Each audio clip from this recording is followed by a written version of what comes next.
राधा रमण हरि गोविंद जय जय।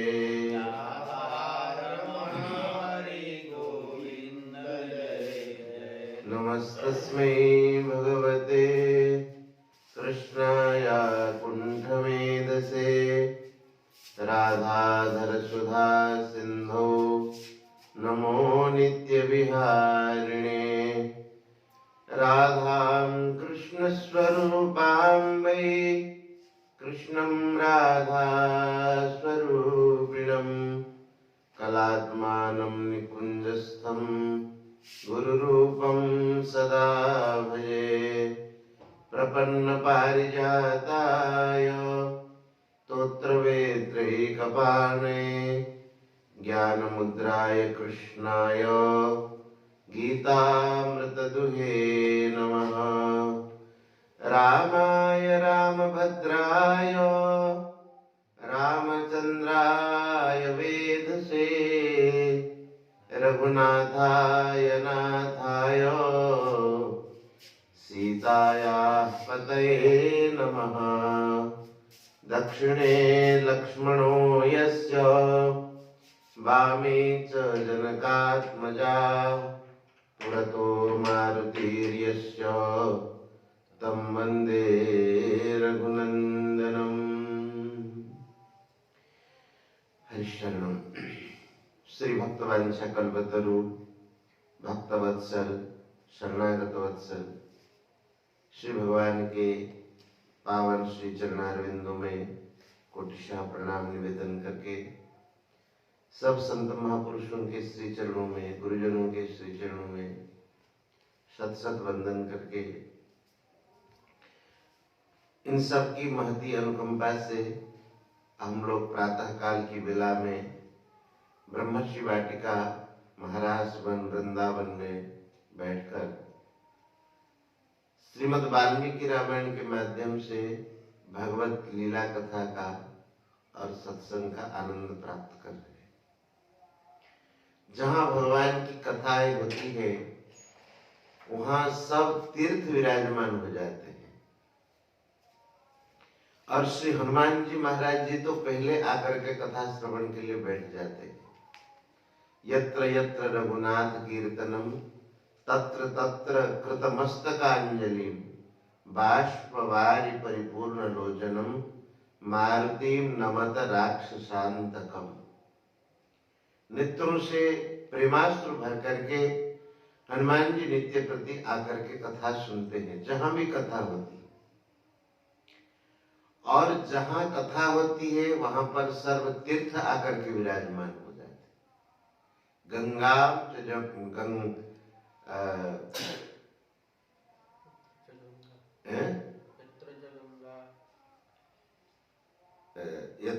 यत्रोचितोदार कथा प्रसंग गंगा यमुना त्रिवेणी और सब नदियां आकर के विराजमान हो जाती हैं, पवित्र नदियां। और जहां कथा होती है संत महापुरुष भी आकर के विराजमान हो जाते हैं। गोस्वामी श्री तुलसीदास जी महाराज संतों की वंदना करते हुए कहते हैं, मुद मंगलमय संत समाजो जो जग जंगम तीर्थ राज। संत समाज कैसा है? जो जगत में जंगम तीर्थ है, भ्रमण करने वाले जहां जाते हैं वहां पवित्रता भर देते हैं सबके मन में। ऐसे संत महापुरुष तो सबके सानिध्य में हम लोग भगवत लीला कथा का आनंद प्राप्त कर रहे हैं।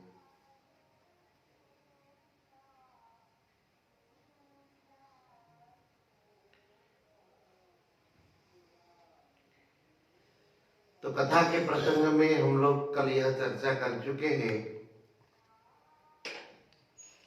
महर्षि वशिष्ठ जी के वहां पर विश्वामित्र जी जाकर के पहुंचे। राजा विश्वामित्र, वशिष्ठ जी ने उनके पास जो कामधेनु माता थी, गोमाता, उनसे कह करके विश्वामित्र जी की खूब सेवा कराई। विश्वामित्र जी एकदम प्रसन्न हो गए, लेकिन गौ की महिमा देख करके विश्वामित्र जी के मन में यह बात आ गई कि ये गौ मुझे मिलनी चाहिए, क्योंकि मैं राजा हूं और सब संपत्ति पर राजा का ही अधिकार है। तो वशिष्ठ जी महाराज जी के पास जो यह चितकबरी गाय है, उस गाय को लेने का प्रयत्न करते हैं विश्वामित्र जी महाराज। वशिष्ठ जी से कहते हैं कि भगवान आप जो कहे मैं आपको वह देने के लिए तैयार हूं, उसके विनिमय में यह गाय मुझे आप दे दीजिए। लेकिन वशिष्ठ जी राजी नहीं होते, कहते हैं कि राजन ऐसा हो ही नहीं सकता है, क्योंकि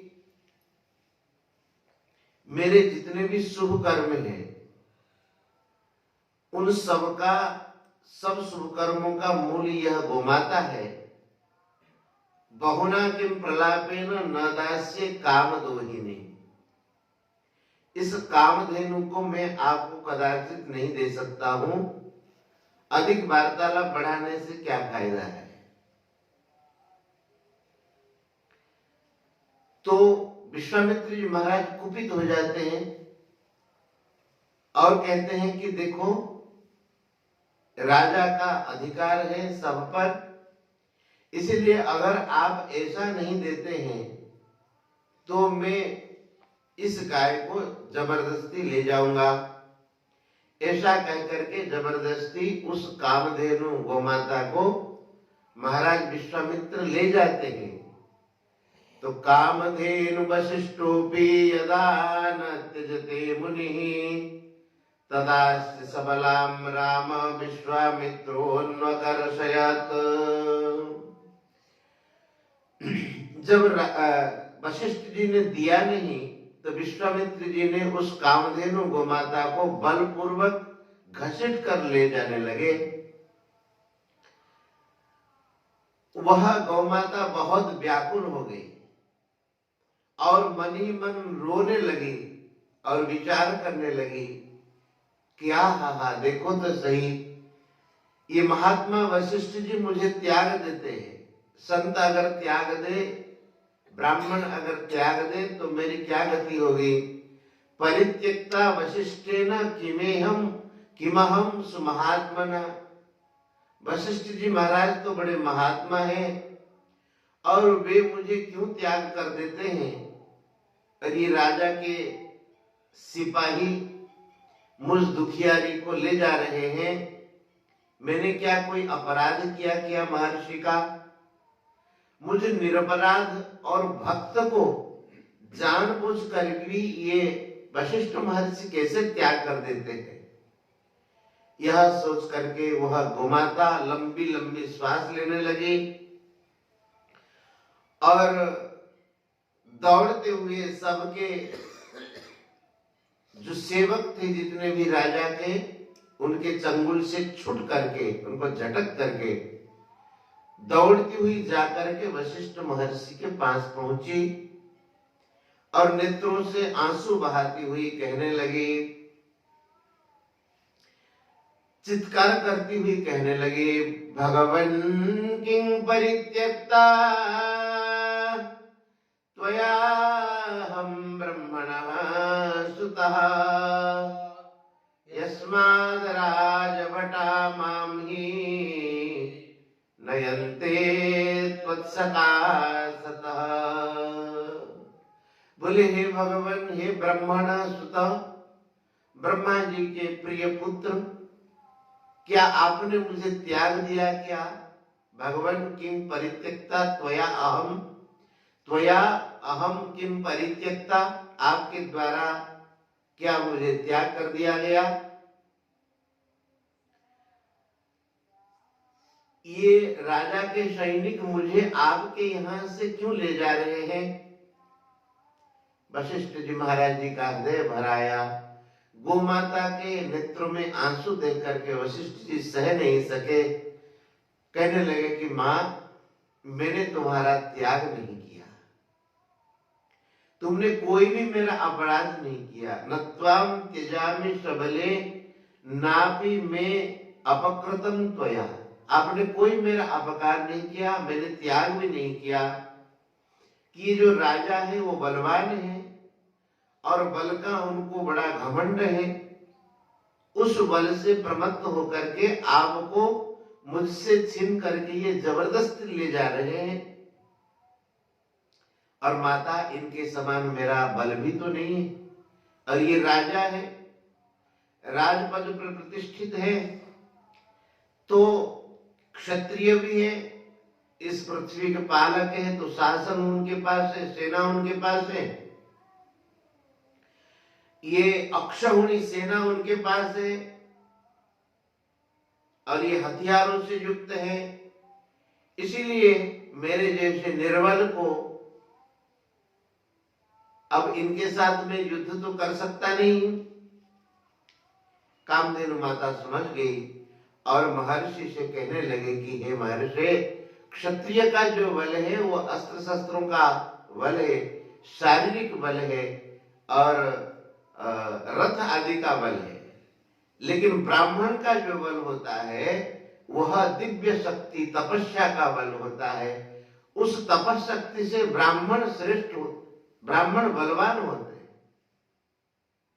न बलम क्षत्रियस्याहुर ब्राह्मणा बलवत्तराः, ब्रह्मन् ब्रह्मबलम दिव्यम क्षत्राच्च क्षात्राच्च बलवत्तरम। तपस्या का जो बल होता है, त्याग तपस्या का और भगवत भक्ति का जो बल होता है वो सबसे प्रबल होता है। आपको पता नहीं, आपका बल अत्यंत श्रेष्ठ है और अप्रमेय है। विश्वामित्र जी आपसे अधिक बलवान नहीं है, आपका परम तेज है। हे भगवान, मैं जो आपके पास रह रही हूं तो ब्रह्म बल से मैं परिपुष्ट हूं। नियुक्ष्मां महातेजस त्वं ब्रह्म बल समृताम। आप केवल मुझे इस कार्य के लिए आज्ञा दे दीजिए कि हे कामधेनु माता, हम आपको छोड़ नहीं रहे, आप अपने बचाव में जो कर सकते हो कर लीजिए, केवल इतनी आज्ञा की आवश्यकता ही। अभी मैं यह जो राजा दुर्धर्ष राजा है, दुष्ट राजा है, मैं अभी इसका घमंड चूर्ण कर देता हूं, कर देती हूं। कामधेनु के ऐसे कहने पर श्री वशिष्ठ महाराज जी ने कहा, सृजस्वेति तदोवाच बलम पर बलार्दनम। बोले शत्रु सेना को नष्ट करने वाले तुम सैनिकों को बनाओ, सेना को सृष्टि करो। गोमाता ने वैसा ही किया। हुंकार करते ही सैकड़ों की संख्या में पल्लव जाति के वीर प्रकट हो गए और देखते देखते विश्वामित्र की सेना को वह समाप्त करने लगे। श्री विश्वामित्र जी महाराज जी भी बड़े क्रोधित हो गए। ये कथा श्री सतानंद जी महाराज श्री राम जी और लक्ष्मण जी के सामने कह रहे हैं कि विश्वामित्र जी कितने बड़े महात्मा हैं। कथा के क्रम में कह रहे हैं विश्वामित्र जी बड़े क्रोधित हो गए और अस्त्र शस्त्रों का खूब प्रयोग किया। पल्लवों का जो सेना थी उसका विनाश किया। ऐसा देख करके गोमाता ने पुनः भूयः एवा सृजत घोरान सकान यवन मिश्रितान, पुनः सेनाएं तैयार की और उनसे पृथ्वी भर गई। वे वीर जो है बहुत ही बलवान थे और उनकी शरीर की कांति सुवर्ण के समान प्रतीत हो रही थी। खड्गादि धारण करके उन्होंने विश्वामित्र की सेना को मारना आरंभ किया। विश्वामित्र जी भी उन पर बहुत अस्त्र शस्त्र छोड़े और वे अस्त्र शस्त्र के चोट से वे भी व्याकुल हो गए। विश्वामित्र जी कोई सामान्य तो थे नहीं। उसके बाद कामधेनु माता ने योग बल से दूसरे सैनिकों की सृष्टि करने लगी, हुंकार करने लगी, तो सूर्य के समान कामभोज उत्पन्न हुए और थन से शस्त्रधारी बर प्रकट हुए। योनि देश से जवन आदि प्रकट हो गए और रोमकूप से म्लेच्छ, राहित, किरात आदि प्रकट हुए। इस प्रकार से वह सेना जो है विश्वामित्र की सेना को संहार करती जा रही थी। विश्वामित्र जी ने देखा कि हमारी सेना लगभग समाप्त हो चुकी है और फिर वशिष्ठ महर्षि जी के ऊपर हुंकार किया उन्होंने।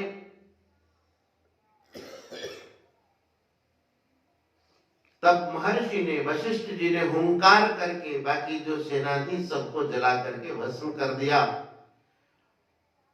महात्मा वशिष्ठ जी ने विश्वामित्र के जितने भी पुत्र थे वो भी युद्ध के लिए आ गए थे, सबको भस्म कर दिए। ऐसा देख करके विश्वामित्र जी बड़े चिंतित हुए और उनका जो वेग था,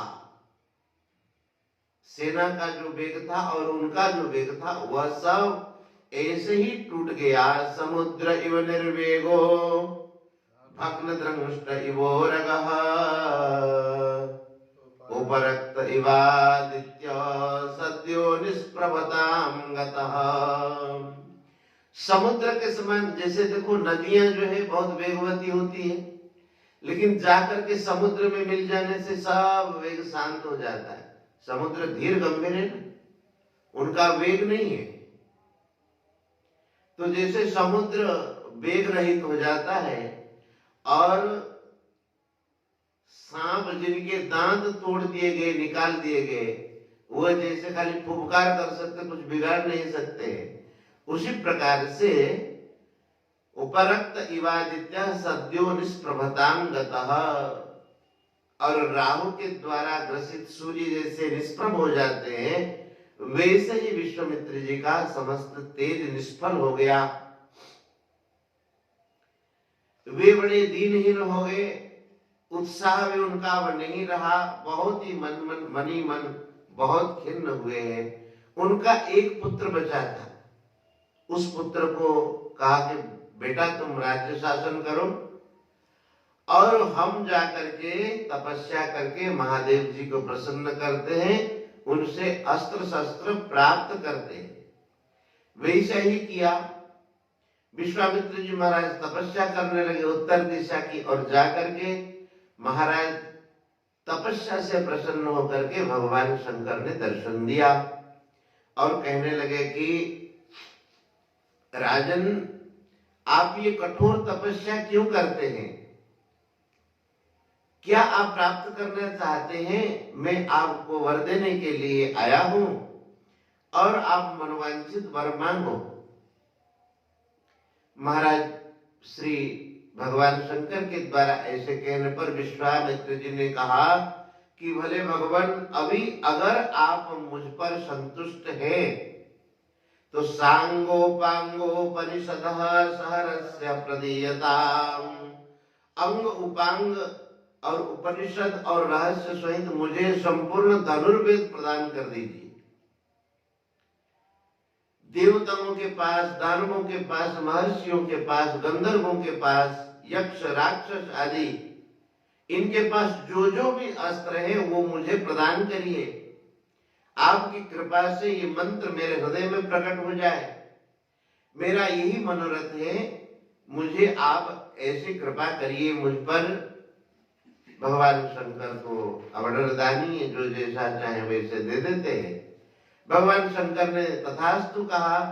अब तो महाराज ये विश्वामित्र जी को भी बड़ा घमंड हो गया, अब तो मैं अस्त्र शस्त्रों से युक्त हो गया हूं। फिर वो लड़ने के लिए गए, विविध प्रकार के अस्त्र शस्त्रों का प्रयोग किया, तपोवन को जला करके भस्म करने लगे।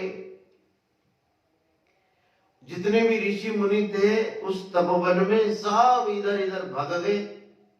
वशिष्ठ जी के जो शिष्य थे, जितने भी पशु पक्षी उस वन में थे, सब भयभीत होकर के यत्र तत्र वे सब भाग गए।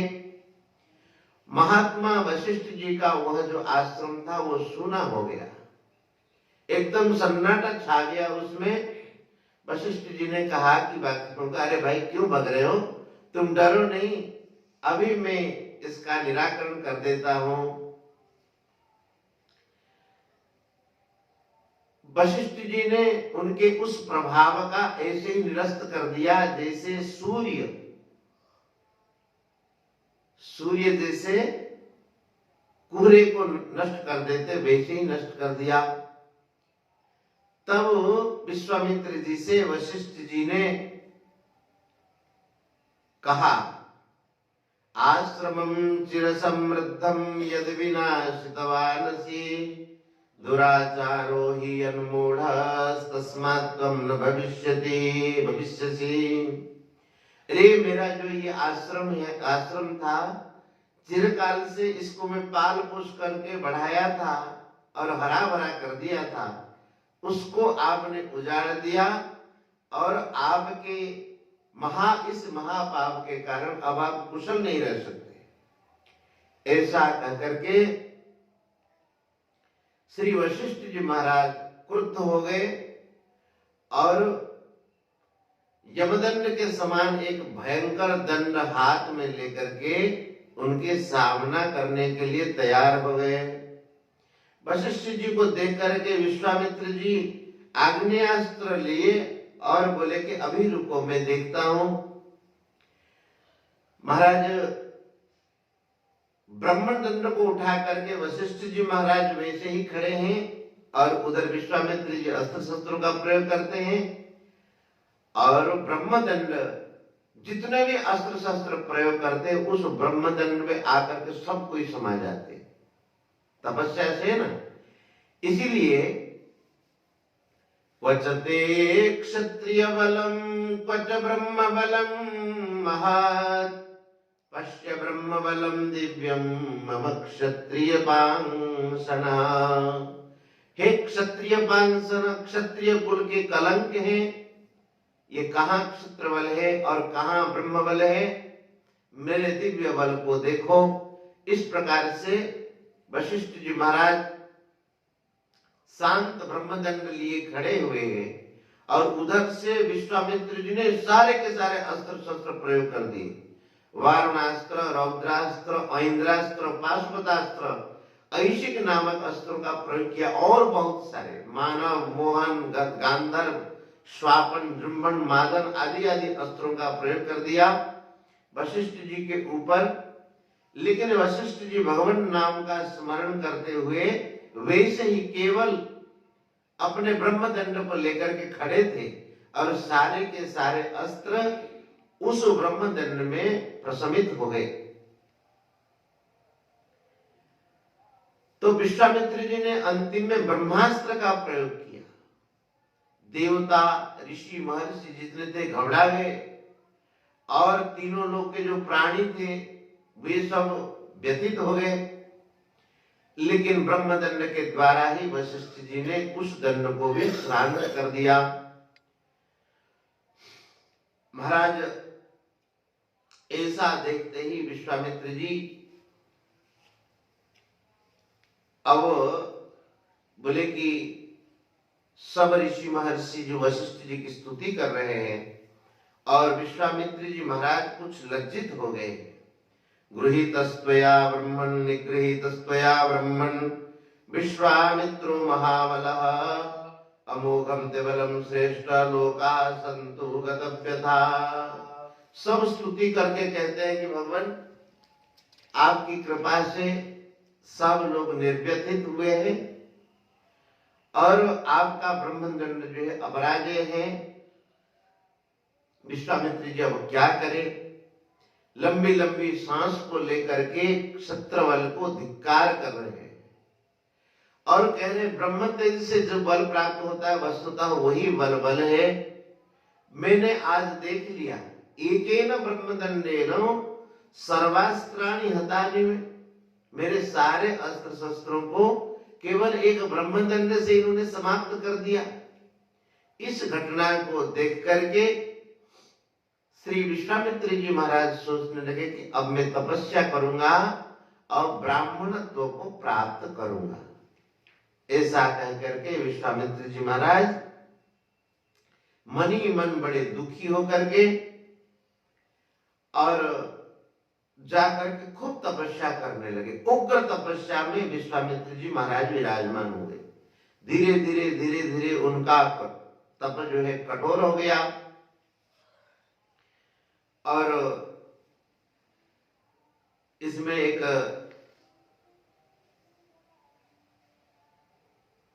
त्रिशंकु राजा हुए हैं। उन्होंने पहले वशिष्ठ जी को यज्ञ के लिए वर्ण किया और वशिष्ठ जी के ना करा करके उन्होंने फिर और ऋषियों के द्वारा यज्ञ कराया। तो त्रिशंकु ऐसा हुआ कि वह विश्वामित्र जी के शरण में चले गए। तो विश्वामित्र जी उनको स्वर्ग में भेजे, लेकिन स्वर्ग के देवता लोग बोले तुम आ नहीं सकते, वहां से उनको ढकेल दिया और उधर ढकेलने के कारण विश्वामित्र जी ने कहा अच्छा तुम नहीं छोड़ते तो नया एक स्वर्ग बनाया। ये कथाएं उसमें पूरी है, पढ़ लेना। और विश्वामित्र जी अंतिम में जाकर के पुष्कर तीर्थ में तपस्या करते हैं और राजर्षि अम्बरीश का जो है ऋचि के होते हैं, उनके मध्यम पुत्र सुनसेव को यज्ञ के लिए खरीद लेते हैं और विश्वामित्र जी उनको बचा लेते हैं, उनकी रक्षा कर लेते हैं। विश्वामित्र जी की घोर तपस्या होती है और तपस्या से सब देवता लोग कांप जाते हैं और सब देवता लोग कांपते हैं और परस्पर में ये सलाह करते हैं कि देखो ये अगर तपस्या छोड़ते नहीं तो जो है घोर अनिष्ट हो जाएगा, सारा का सारा लोग जल जाएगा। देवता लोग उनके तपस्या में विघ्न करना चाहते हैं, रंभा अप्सरा को भेजते हैं, लेकिन विश्वामित्र जी उनको विनाश करके उनको श्राप दे करके और पुनः तपस्या में लगते हैं और उसके बाद देवता लोग उनके सामने प्रकट हो जाते हैं। ब्रह्मा जी के साथ ब्रह्मा जी के पास पहुंचते हैं और कहते हैं कि भगवान अगर ये तपस्या से उपरीत नहीं हुए तो ये घोर अनष्ट हो जाएगा, अनर्थ हो जाएगा। तो सब जाकर के देवता लोग विश्वामित्र जी को समझाते हैं। विश्वामित्र जी कहते हैं कि देखो एक ही उपाय है, उपाय यही है कि अगर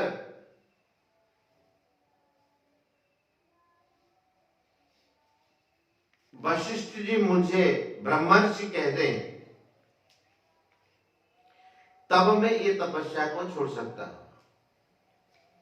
और आप लोग जाकर के वशिष्ठ जी से यह कहें नहीं तो मैं तपस्या नहीं छोड़ सकता हूं। महाराज उनकी तपस्या से भास्करो निष्प्रभश्चैव महर्षि तस्य तेजसा, उनकी तपस्या से ऋषि महर्षि निस्तेज हो गए, भास्कर सूर्यदेव भी निस्तेज हो गए, कालाग्नि के समान प्रलयकालीन अग्नि के समान सारा का सारा लोक संतप्त होने लगा। इस प्रकार से देवता लोग उनके पास आए और उन्होंने यही कहा कि विश्वामित्र जी कहने लगे कि अगर वशिष्ठ जी महाराज कह देंगे हमें ब्रह्मर्षि कह देंगे तो ऐसा ही होगा।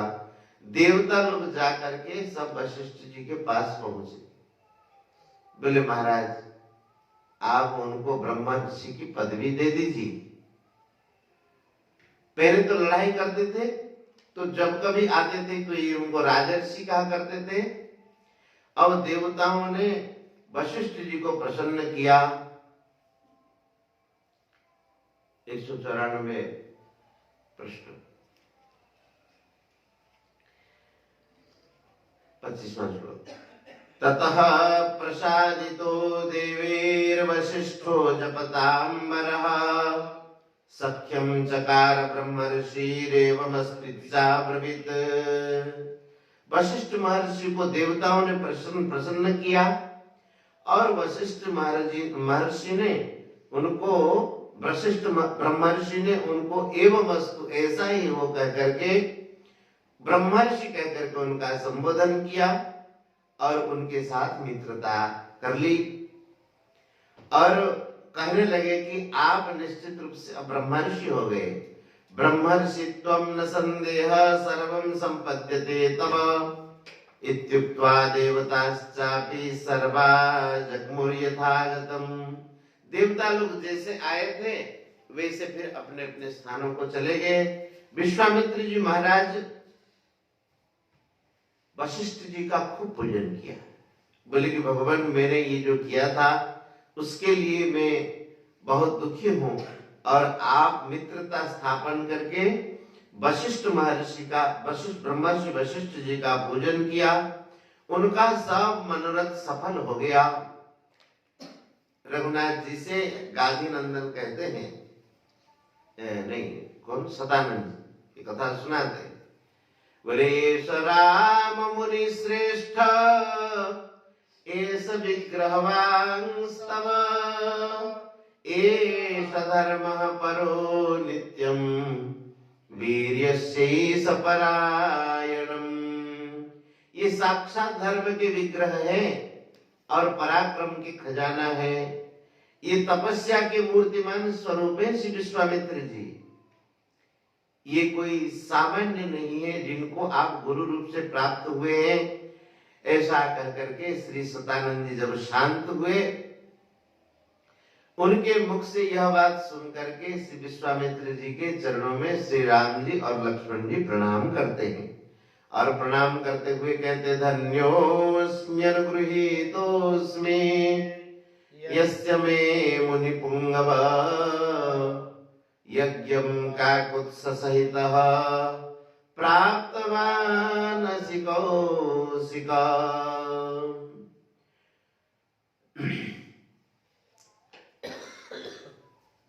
तब श्री जनक जी महाराज विश्वामित्र जी के चरणों में भी प्रणाम करते हैं और अपने आप को कृतार्थ मानते हैं। कहते हैं कि हे काकुस्थ नंदन, हे विश्वामित्र जी महाराज, आप श्री राम और लक्ष्मण के साथ हमारे यज्ञ में पधारे हैं। मैं भगवान धन्य हो गया, मुझ पर आपकी इतनी कृपा है। आपका दर्शन करके तो मैं अत्यंत पवित्र हो गया हूँ। मुझे महाराज बड़ा ही लाभ हुआ है। इस सभा में इतने ऋषि महर्षि और इतने संत महापुरुष आए हैं और मैंने भी आपके प्रभाव का को वर्णन सुना है। विस्तार पूर्वक श्री सतानंद जी ने यह सब कुछ बताया है। महाराज अप्रमेयम तपस्तुभ्यम अप्रमेयम च ते बलम, आपका बल अप्रमेय है, तपस्या भी अप्रमेय है। कहां तक वर्णन करें, आपकी जो कथाएं हैं उनको सुनते सुनते तो हमारी तृप्ति नहीं हो रही है। भगवान अब यज्ञ का समय हो गया, सूर्य देव अब अस्ताचल को जाने लगे और आपका परम स्वागत है। प्रातः काल आप फिर मुझे दर्शन दें और इस समय अब मुझे जाने की आज्ञा दीजिए। तो जनक जी ने इस प्रकार से उनकी पूजा की और प्रभात का वहां से भी चले गए। लक्ष्मण जी के साथ, श्री राम जी के साथ विश्वामित्र जी निवास करने लगे। वहीं पर प्रभात का समय आया। ततः प्रभाते विमले पुण्यकर्मा नराधिपा विश्वामित्रं महात्मानं आजुहाव सराघवम्। राजा जनक जी ने फिर श्री राम जी और श्री लक्ष्मण जी के सहित विश्वामित्र जी को बुलवाया और आदर पूर्वक उनकी पूजा की और पूजा करके उनका स्वागत किया। बोले कि भगवान आप हमें आज्ञा दें, हम आपकी क्या सेवा करें। विश्वामित्र जी ने कहा कि ये जो दोनों कुमार हैं ये दशरथ जी के पुत्र हैं। पुत्रो दशरथ सेतो क्षत्रियो लोक विश्रुतो, लोक में इनकी बड़ी ख्याति है। ये जो आपका जो धनुष है ना, शिव धनुष आपके यहाँ पर है, उसको देखने की इनके मन में बड़ी इच्छा है। इसलिए ये दोनों राजकुमार को आप उस धनुष को दिखा दीजिए, इनकी इच्छा पूर्ण हो जाएगी। जनक जी ने कहा कि महाराज ये तो बड़े सौभाग्य की बात है। महाराज उस धनुष का धनुष की वृत्तांत सुनिए, कैसे कैसे धनुष हमारे पास आया और हमारे यहीं पर धनुष को रखा गया है। देवरात इति ख्यातो निवेर्जेष्टो महीपतिः न्यासोऽयं तस्य भगवन् हस्ते दत्तो महात्मनः। निमि के जो ज्येष्ठ पुत्र हुए हैं उनका नाम देवरात था और उन्हीं के हाथ में धरोहर के रूप में ये धनुष दिया गया है। कहते पूर्व काल में जब दक्ष का यज्ञ हुआ है तो भगवान शंकर ने इस धनुष को उठा करके यज्ञ विध्वंस करा करके देवताओं ने कहा कि अच्छा आप लोग जो है मुझे यज्ञ भाग नहीं दिए करके आप लोग यज्ञ भाग ग्रहण करते हैं, इसलिए मैं इस धनुष के द्वारा वरांगानी महारहानी धनुषा सातयामि वह, सबके अंग प्रत्यंगों को काट डालूंगा। देवता लोग दुखी हो गए, महादेव जी को प्रसन्न करके स्तुति करने लगे। अब भगवान शंकर तो बहुत जल्दी खुश हो जाते। महादेव ने कहा कि अच्छा अच्छा तुम्हारे अंग प्रत्यंग नहीं काटेंगे, ये धनुष हम तुम्हें ही दे देते। बड़े प्रसन्न हो गए और बोले इनको तुम रखो। प्रीति युक्तस्तु सर्वेषां ददौ तेषां महात्मनां तदेतत् देवस्य धनुरत्नम महात्मना। ये दिव्य धनुष है, देवताओं के पास गया। देवताओं ने क्या किया कि हमारे जो पूर्वज थे देवरात और धरोहर के रूप में उनको दे दिया कि इस धनुष को तुम रखो। भगवान क्या हुआ कि यज्ञ कार्य करने के लिए हम भूमि का शोधन कर रहे थे। ये विधान है कि भूमि में कोई विशेष कार्य करना तो उसको हल कर दीजिए। तो भूमि में जो घर बनाने से पहले भी कहते हैं कि उसको हल कर देने से भूमि का शोधन हो जाता है। यज्ञ क्रिया के लिए हमने अथते कृषतः क्षेत्रम लांगलादुत्थिता ततः हल चला रहे थे। हल के अग्रभाग से एक कन्या प्रकट हुई। तो उसी को जो हल के अग्रभाग से जोता जाता है उसको हराई अथवा सीता कहते हैं। उससे प्रकट होने के कारण इस कन्या का नाम रखा गया है सीता। यह पृथ्वी से प्रकट हुई मेरी कन्या धीरे धीरे बढ़ने लगी। एक बार की बात ये थोड़ी बड़ी हो गई थी। जहां धनुष को रखा गया था, संत कहते हैं कि उस घर को ये साफ कर रही थी सीता जी। तो वो एक मंजूषा में उस धनुष को रखा गया था, 8 पहिया वाला एक मंजूषा। उसको बड़े बड़े वीर भी कोई उठा नहीं सकता था। तो उसमें उस धनुष को रखा गया था, भगवान शंकर का धनुष। तो सीता जी साफ कर रही थी। जो मंजूषा के नीचे जो कुछ कचरा आदि रह गया था उसको साफ करने के लिए धनुष को उठा करके जानकी जी इधर रख देती है और साफ कर देती। तो जनक जी देखने लगे कि बड़े बड़े वीर जिनको साफ नहीं कर पाते हैं, ये श्री सीता जी उसको साफ कर देती है, उठा लेती है धनुष को। तब से इन्होंने प्रतिज्ञा कर लिया जो इस धनुष को उठाएगा उसमें प्रत्यंचा चढ़ाएगा और वह मेरी सीता का उचित वरपात्र होगा। वीर्य शुक्लेन में कन्या स्थापितेय मयोनिजा भूतलादुत्थिता ताम तु वर्धमानां ममात्मजाम्।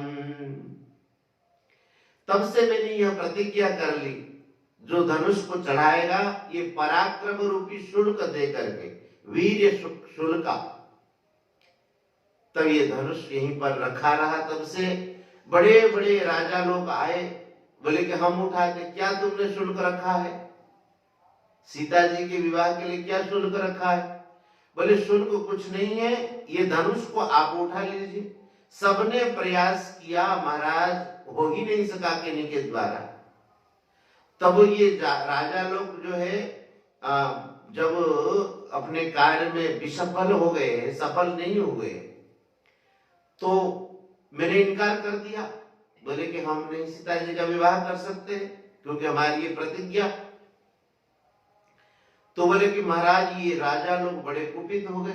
उन्होंने कहा कि अच्छा तुमने हमारा असम्मान किया, मथुरा को चारों ओर से घेर करके राजा लोग खड़े हो गए। बोले कि अभी हम तुम्हें मारते।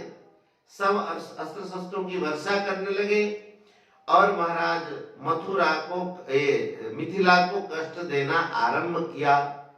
इस प्रकार से 1 वर्ष तक घेर करके खड़े रहे, मिथिला के ऊपर चढ़ाई करते रहे।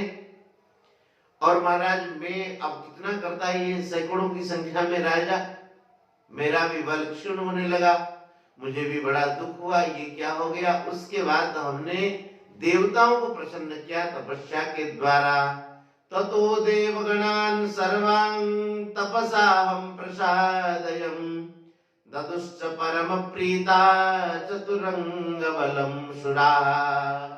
देवताओं को हमने प्रसन्न किया और उन्होंने मुझे चतुरंगिनी सेना दी, अस्त्र शस्त्रों से युक्त सेना को प्राप्त करके मैं फिर इन राजाओं के ऊपर विजय प्राप्त किया। ये सब मंत्री आदि को लेकर के अपने अपने वहां पर चले गए। बोले कि महाराज वही ये धनुष है, अगर श्री राम इस धनुष पर प्रत्यंचा चढ़ा दे, यद्यस्य धनुषो राम कुर्यात् आरोपणम मुनेः सुतामयो निजाम सीताम दद्याम दासरथे अहम। बोले कि अगर श्री राम धनुष की प्रत्यंचा को चढ़ा दे तो मैं अपनी जो अयोनिजा कन्या है उस सीता को दशरथ नंदन श्री राम जी के हाथ में दे दूं। जनक जी की बात सुन करके विश्वामित्र जी महाराज बहुत खुश हुए और बोले धनुष को लाओ तो सही, दिखाओ तो सही।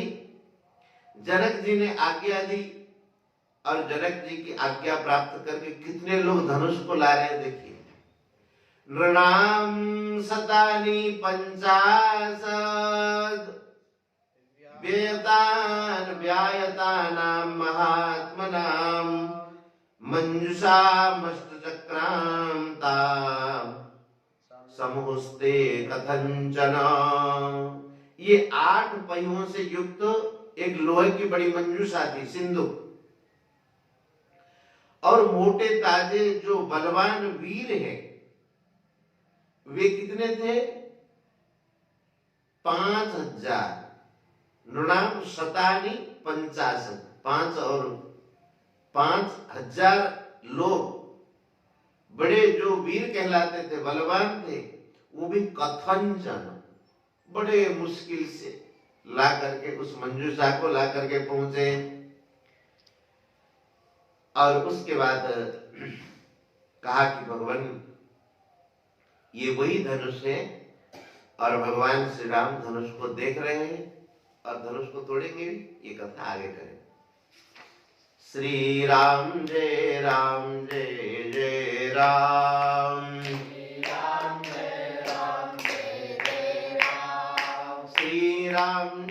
राम जय जय राम, श्री राम जय राम जय जय राम, श्री राम जय राम जय जय राम,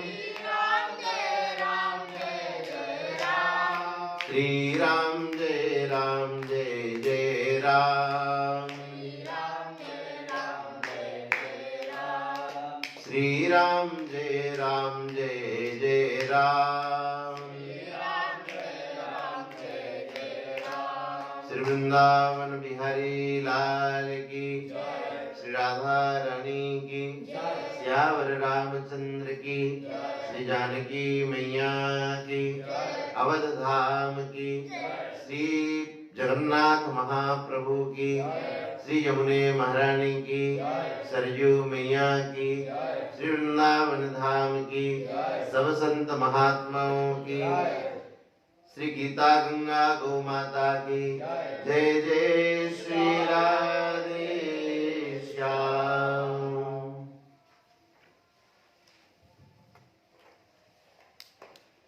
हीरा